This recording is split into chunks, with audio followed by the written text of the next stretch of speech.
வணக்கம். பால்வினை நோய்களை சரி செய்ய முடியுமா? பாதிக்கப்பட்டவர்கள் திருமணம் செய்து கொள்ளலாமா? பால்வினை நோய்களில் ஒரு 30 வகை இருக்குது மொத்தத்தில். பெரும்பாலான நோய்கள் குணப்படுத்தக்கூடியது. HIV, HSV, hepatitis B, virus wart போன்ற சில நோய்கள் குணப்படுத்த முடியாது. இந்த வைரல் நோய்கள் எல்லாம் குணப்படுத்தக்கூடியது அல்ல. HIV போன்றவை ரொம்ப ஆபத்தானவையும் கூட. மற்ற நோய்கள், மற்ற வைரல் நோய்கள்லாம் ஒரு நியூசன்ஸ் மாதிரி இருந்துக்கிட்டே இருக்கும்.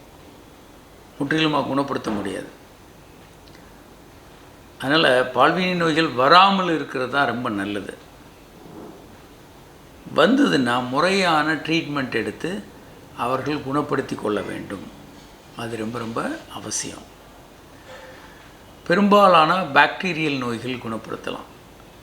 கோனோகாக்கஸ் அப்படின்னு சொல்லக்கூடிய அந்த சீல் வர்றது சிறுநீர், அதே மாதிரி சிஃபிலிஸ், பல்வேறு நோய்கள் இருக்குது. இதெல்லாம் மருந்துகள் தொடர்ச்சியாக சரியாக எடுத்தாங்கன்னா முற்றிலும் குணமாகக்கூடியது.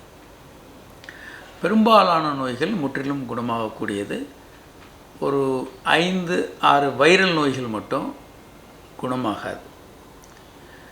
அது வந்ததுன்னா நம்ம உடம்புல தான் இருந்துக்கிட்டு இருக்கும். இப்போ சிஃபிலிஸ், கொனோரியா, கிளாமீடியா இந்த மாதிரியான நோய்கள், குணப்படுத்தக்கூடிய நோய்கள் வந்தால் அவங்க அதை சரி பண்ணிக்கிட்டு திருமணம் செய்யணும். சரி பண்ணாமல் பண்ணாங்கன்னா மனைவிக்கும் அதில் கணவருக்கும் வந்துடும். சரி செய்து கொண்டு திருமணத்தில் ஈடுபடணும். சரி செய்யாமல் திருமணத்தில் ஈடுபட்டாங்கன்னா மனைவிக்கு வரும், மனைவி மூலமாக பிறக்கக்கூடிய குழந்தைகளுக்கும் வரலாம். வணக்கம்.